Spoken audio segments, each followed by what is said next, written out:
But we're first going to start out with the quarterback, Tyrod Taylor. His market value right now is 3.5 mil or 3.3 mil. I think it's closer actually to 3.5 million because he's a quarterback, so he's going to want to get paid more.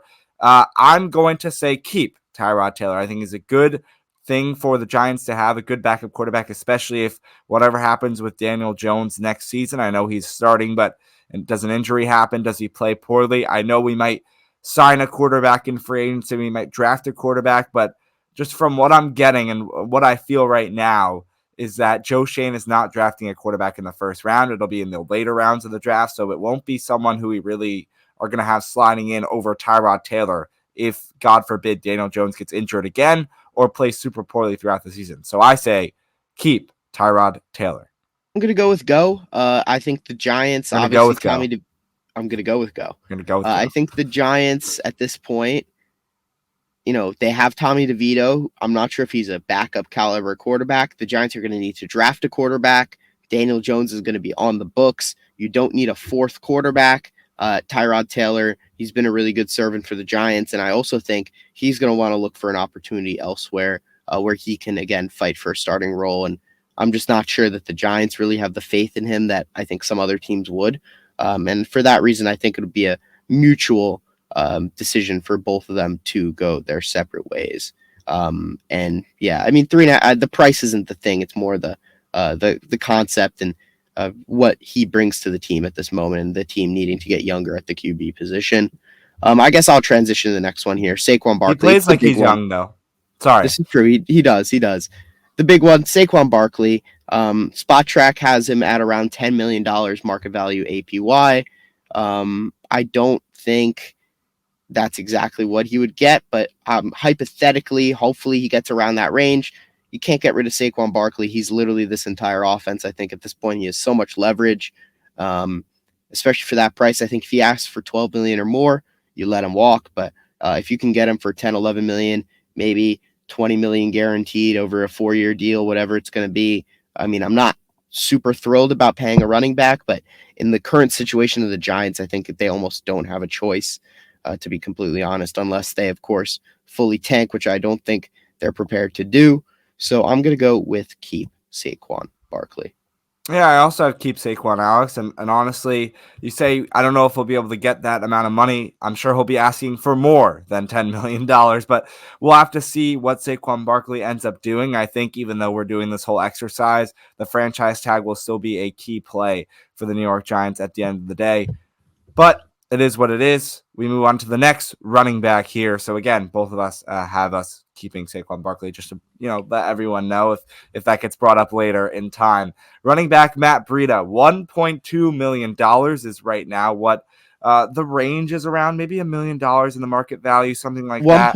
I just want to interrupt, Josh. $1.2 million, whenever that's in there, that's basically the vet minimum. So yeah, whatever. And I think it. Yeah. Oh, that is the vet minimum. Yeah, so it's basically so we can't get paid less than that. I mean. Well, okay. It depends, right? There's different rules in terms of salaries and stuff, so it could go as low as like $980K or $1 million, or it could even be up to 1.2. But Spot Track, basically, when they put 1.2 million, it's the vet minimum. So, all right, just to inform. No, everyone. Yeah, no, that's a good inform. That's a good information. Included information by you, Alex. Let me just keep talking about Matt Breida. Okay, I'm gonna have him go. So that's pretty simple there. He doesn't really contribute much as the backup running back for the New York Giants. I think they can seek to find a better one, whether that's in free agency or whether that's in the draft itself. They have a good amount of draft picks this year, a good amount of draft picks within the first half of the NFL draft in 2024. So I feel like you can find a better option out there, and for a cheaper price, especially if you draft a running back, because you won't have to really pay them more than a lot of money, and it's for their first few years in the league. Yeah, I kind of disagree with you. I think Matt Breida has been a really important part of this team. I think he probably brings more value than most fans see on the field in terms of what he can do off the field in that running back room with his experience. He's made some key plays, especially on late downs, 3rd and 4th down for the Giants when Saquon Barkley's been out. I think for a vet minimum deal, you bring him back, hopefully non-guaranteed mostly.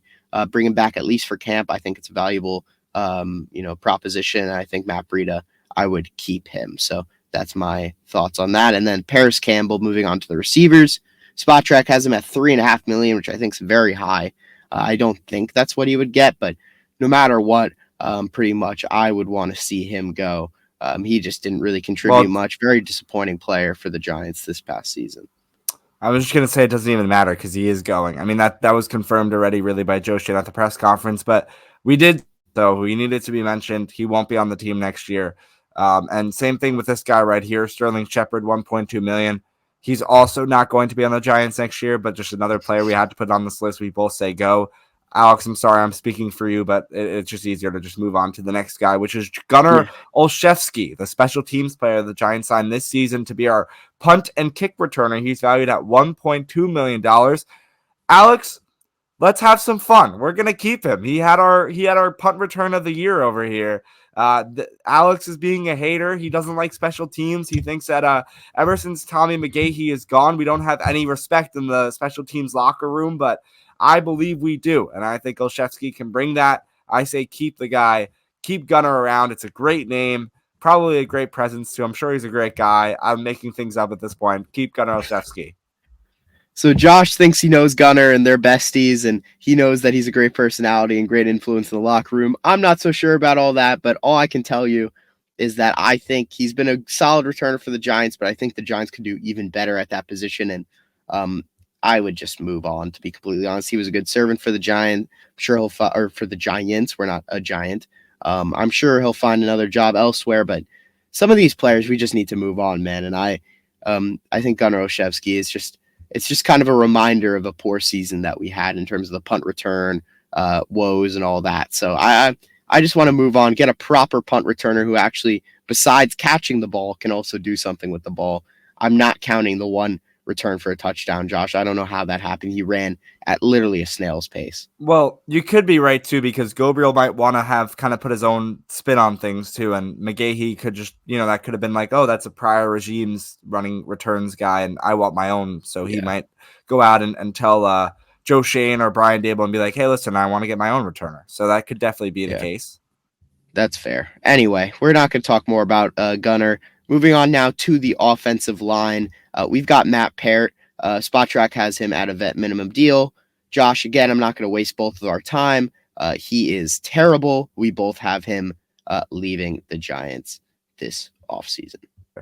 Guard Ben Bredesen, he's valued at $2.4 million. I think that's honestly pretty beneficial to the New York Giants if they're able to get him anywhere around that price. We both say keep him. Ben Bredesen, when coming in from, I believe, the Baltimore Ravens when they got him a few years ago, wasn't he in that trade with Kevin Zeitler, if I'm not mistaken? He was not. It was a separate transaction, I believe. Dave Gettleman, he traded.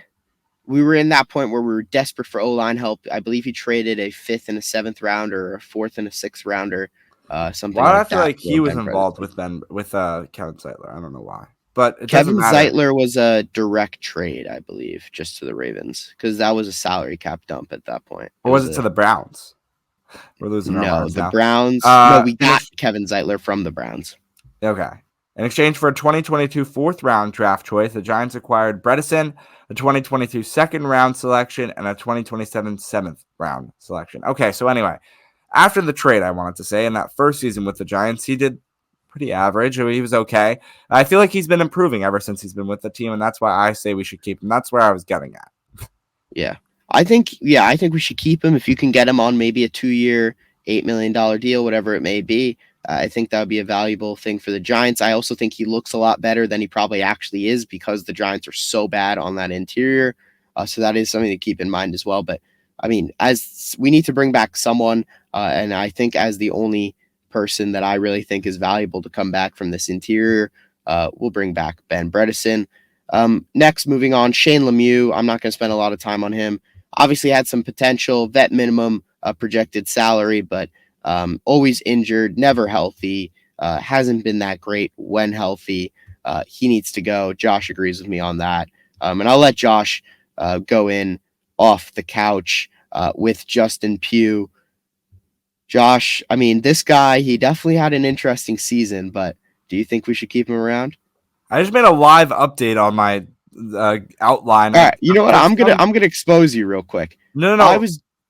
Okay, what is it? You go up. No, I mean, I know what you're about to say. For some reason, I mistakenly typed keep. I don't know why. I mean, maybe there was a point that when I did this list a couple days ago, because it was a couple days ago that I put my answers in here. Maybe I was gonna like have a point to that, like, oh, keep him, but keep him around as like a coach or something.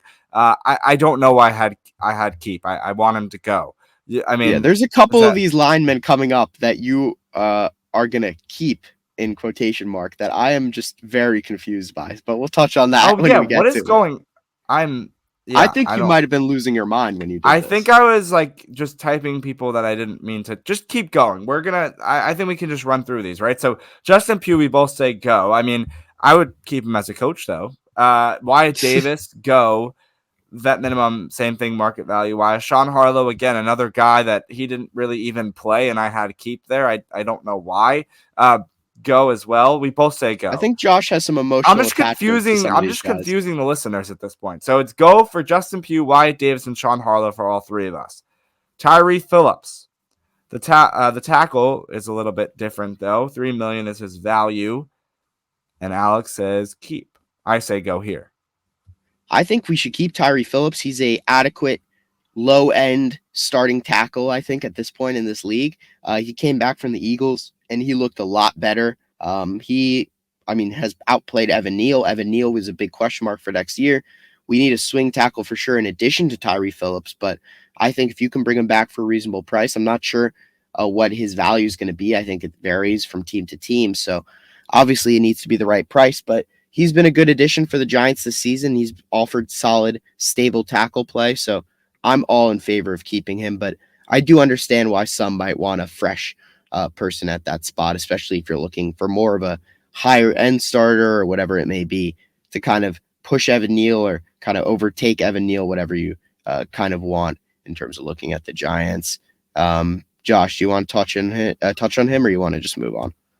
I mean, well, listen, Alex, I won't be upset if they keep him. I'm going to say that, but I just think to free up some money by letting Tyree Phillips go, we can look towards the draft again for another top tackle in this league. And I think it's going to be a point of attack for Joe Shane and the Giants front office during this draft to upgrade at the offensive line position, whether that is guards or tackles. So I think they will get a tackle early in this draft. That's my hope, at least. And let's talk about another offensive lineman, center, J.C. Hassenauer. 1.2 mil market value, so the veteran market value. And the reason I have keep for him is because he had that tricep injury earlier in the season. It kept him out the entire season. We're going to need depth at the center position. So why not keep him? It's a vet minimum, and we have to just see what he brings. We don't really even know what he brings right now, and he probably won't even play that much if we do bring him back, because he'll be a backup to JMS. But we haven't even seen him at all, and he just had an injury that kept him out the entire year. So if we can bring him back for little to no money, and $1.2 million is a lot of money, but in the NFL standards, it isn't. That's why I say keep. I can understand that. I don't know. I just don't really want to keep him around. I don't really have an explanation for it. It's just like kind of a bad memory, bad taste in my mind of this offensive line, new O line coach. I want some fresh bodies in there on the O line, especially depth pieces. Besides Tyree Phillips, of course, that's very contradictory now, but whatever. It is what it is. But yeah, I wouldn't be upset if they kept him. Moving to the defense now. We're starting with Isaiah Simmons, who's probably one of the bigger guys on the defense that we're going to talk about besides the main one. He's valued at around $5 million per year, but I've seen ranges. I was looking on other websites. Some valued him at 10, some valued him at 8, whatever it may be. Some valued him at like 2 million. So there's a big range of what he could possibly get. Assuming a reasonable price, I'm willing to keep him because I think there's a lot of potential about what you can kind of scheme up with him in terms of could he potentially even be an edge kind of guy instead of a linebacker. I think that's possible, or an interior guy, I should say. So I think there's a lot of potential with him. So if you can kind of keep him in the building for a reasonable price, I would like that. So that's my view on him. I would keep him if you can. Yeah, agreed. Let's keep Isaiah Simmons with the team. It was a great trade earlier in the season. He contributed a lot to this Giants team, and I hope they keep him around for here on out. Another guy that I hope the Giants keep that I didn't think I would say that come earlier in the season. That's another player who is ranged at $5 million in the market value, defensive end, Ashawn Robinson. Alex agrees with me that we should keep him. I think he pretty consistent play this year. Do you have anything else to contribute besides chugging some more water along the way? I'm a thirsty guy, Josh. What I'll say, Ashawn Robinson. I mean, he was very impactful in the run game. He definitely came on later in the season, but I think he's going to want a longer term deal than the Giants are going to be willing to give him. So I don't think he's going to stay around personally. But if we could keep him around for around that $5 million mark, maybe another 1 year deal or a 2 year deal, whatever it may be, not super long term and not super heavy on that guaranteed money, I would be happy to keep him around. And then another guy, older end, defensive lineman, but more on the edge, Jihad Ward, $3 million is his estimate. Obviously was on a vet minimum this past season, had the best season of his career statistically. He's very important for this locker room. Obviously more wing connections as well for Jihad Ward. So I'd be a little bit surprised if he definitely wants to stay. Maybe he likes the culture, who knows, whatever it may be. I think it depends on the defensive coordinator as well. But I would hope to keep him. I think he's a valuable guy in terms of the run game, in terms of kind of the team culture on defense as well. So I'd keep him. Yeah, and I mean, I think he set his own career high for sacks this year. Jihad Ward had a very good season for the New York Giants. He had a career year statistically. An underrated season, I think. When you look at all the Giants defensive players, Jihad Ward isn't someone that for casual Giants fans you could say like stands out on that sheet. Like no one's going to really remember this one unless you're kind of in depth. Or you have a podcast about the New York Giants. Unless you're addicted to them like us, yeah. Right. So there you go. But a few guys that we're not addicted to right now that we can kind of fly by real quick. Edge, Benton Whitley, we both have him going. Gerard Davis, linebacker, both have him going. And then it gets a little dicey here, but not really. I think these guys are kind of interchangeable for who you want to keep because of what they do on special teams, not even really what they do on the defense for the Giants. And that is linebacker Cam Brown. I say that he should go because I think we should keep linebacker Carter Coughlin. Alex flips that around. He thinks we should keep Cam Brown, get rid of Carter Coughlin. My explanation to that, I don't really have much. Just for the special team's sake, Alex, I mean, do you have any true reasoning why you want to keep Cam Brown? Cam Brown was a Pro Bowler for the special teams team at one point. Carter Coughlin was not. If you can get him for around the same price, Cam Brown is kind of a more notorious high-end special teamer in the league. Carter Coughlin, I feel like, is more of an effort guy who really gives a lot on special teams compared to, I guess, a skilled guy. I don't really know that much, but I don't know. I just think Cam Brown is a more valuable asset from what I've done, what I've heard, what I've seen from people who really care about special teams a lot, which is a rarity, but there are a few people who go in depth on that stuff. And I think everyone always mentions Cam Brown as that elite guy. So we go to the cornerbacks room now, which there's a couple guys to talk about, and then one really big player to touch on. The first person is Nick McLeod. His market value is $2 million. I think that's pretty cheap. If the Giants are able to get him at that value, they should keep him around. A good depth piece for the team who has really shown up when he needed to this season when they lacked cornerbacks and successful cornerbacks at that. And I think Nick McLeod is someone who is just a good player to kind of keep around with a good versatile skill set in the cornerback position. Can I say cornerback one more time? And so I think the Giants should keep him. Started at outside corner, started at slot corner, started at safety, both safety spots. So he's a really versatile player who's just good to have on your team as a depth piece. And when he has been asked to step up, he has. So I like Nick McLeod, and I hope he sticks around. Darnay Holmes, again, $2 million average estimate. We both have him going. He's just not been good. He had a good rookie season, but after that, he's just really after last year, I feel like this year was not I don't want to say significant drop off because he wasn't insane, but last year was a pretty consistently good season. And I feel like this year we just did not see the same production that we did the year prior and him locking down players. So yeah, I don't have much, but what we do have a lot, well, not a lot, but it's Adoree Jackson, obviously the highlighted player on this Giants defense that is going to be a free agent valued at $10 million. But there's another player behind him at safety that's valued at even more. We'll get to him in a second. I think the Giants should keep Adoree Jackson around. I know that him on the outside is not really a factor anymore. I know it's on the inside. He's a little bit slower than the wide receivers that are in today's NFL. I understand that. But I still do think at the end of things that, at the end of the day, I should say, Adoree Jackson is a very, very good player. the Giants are able to keep him around, I think it'll be successful and beneficial to their team. But I guess it's really all comes down to whoever this new defensive coordinator is. For the next two guys, that should really be in his hands of who, if he wants to keep them and go after them and offer them a decent amount of money, or if they should if the Giants should let them go and explore the other teams that might want them. But I would say keep Adoree Jackson around. I'm just going on the price that I think he's going to have to get. I think he's going to probably get a reasonably long-term deal, maybe around 10 million APY. I just don't think we can afford to pay a corner like him that value.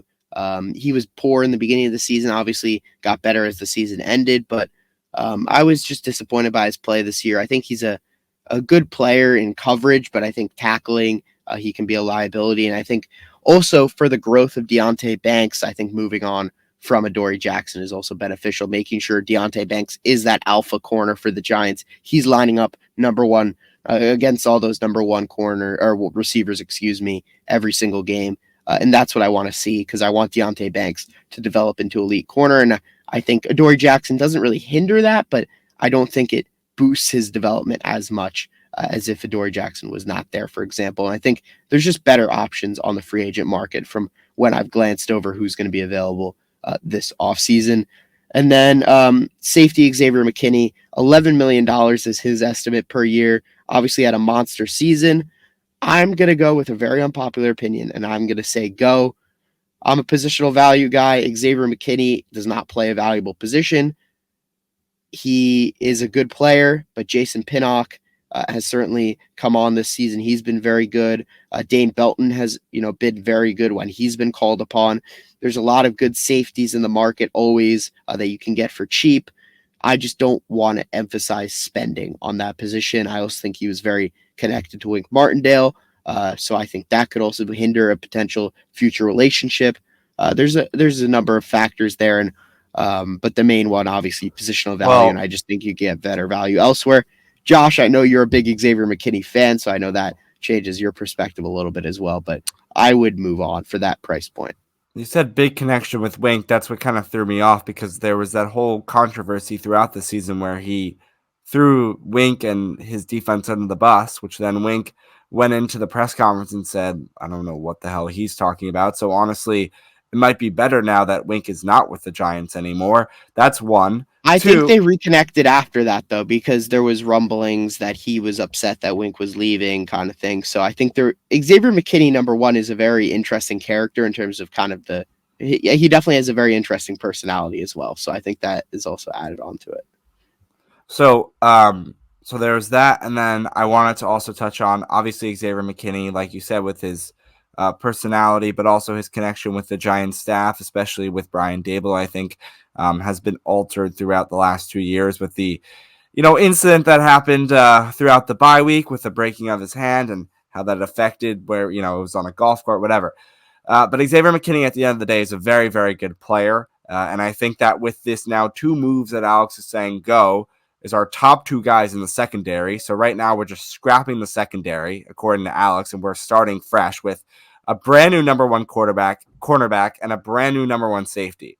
I would rather not do that because I would like to win. So I'm going to keep Xavier McKinney, however much it would cost for the New York Giants. And then if we have to lose Saquon Barkley, so be it because of that, or, other players of relevance, because you're talking about positions that are not, hugely valued in your mind. And I think that when you're talking about the running back position, that's something that we could definitely look for in the draft or in free agency. Sure, not the level of Saquon Barkley's success, but I mean, how much success has Saquon Barkley had? I think, anyway, this is not Saquon Barkley. We're talking about Xavier McKinney. I say keep Xavier McKinney. Special teams we go. The 2 kickers that the Giants had assigned throughout the season, Cade York and Randy Bullock, get them out of here.